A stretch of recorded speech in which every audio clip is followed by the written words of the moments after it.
ಈಗಾಗಲೇ ಹೇಳಿದ್ದೀವಿ, ಯಾರು ಹಿಂದೂ ಧರ್ಮವನ್ನು ಒಪ್ತಾರೆ, ಯಾರು ಸನಾತನ ಧರ್ಮದಲ್ಲಿರುವಂಥವ್ರು ಯಾರೇ ಇರಲಿ, ಒಬ್ಬ ಸಾಮಾನ್ಯ ದಲಿತ ಮಹಿಳೆ ಸಹ ಅಧಿಕಾರಿ.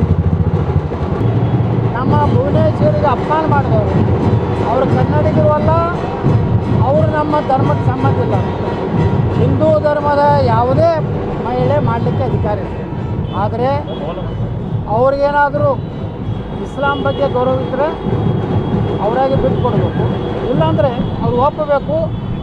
ನಾನು ಚಾಮುಂಡಿ ತಾಯಿನ ಇವತ್ತು ಒಪ್ಕೋತೀನಿ, ಹಿಂದೂ ಧರ್ಮವನ್ನು ಗೌರವಿಸ್ತೀನಿ, ಮೂರ್ತಿ ಪೂಜೆಯನ್ನು ಗೌರವಿಸ್ತೀನಿ ಅಂತೇಳಿ ಅವರು ಮೊದಲು ಹೇಳಬೇಕು. ಇಲ್ಲಾಂದರೆ ಆ ತಾಯಿಯ ಇದಕ್ಕೆ ಯಾವುದೇ ಕಾರ್ಯಕ್ರಮಕ್ಕೆ ಹೋಗಬಾರ್ದು. ಇದು ಹಿಂದೂ ಧರ್ಮದ ಕಾರ್ಯಕ್ರಮ.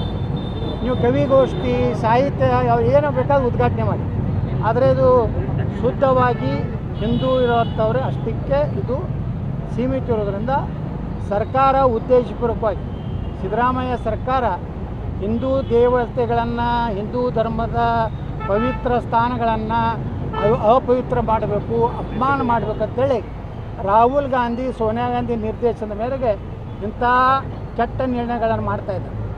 ಚಾಮುಂಡಿ ತಾಯಿಗೆ ಯಾರಾದರೂ ಅಪಮಾನ ಮಾಡಿದ್ರೆ ಅವ್ರ ಮುಂದೆ ಎಂದೂ ಅವ್ರಿಗೆ ಒಳ್ಳೆಯದಾಗೋದಿಲ್ಲ.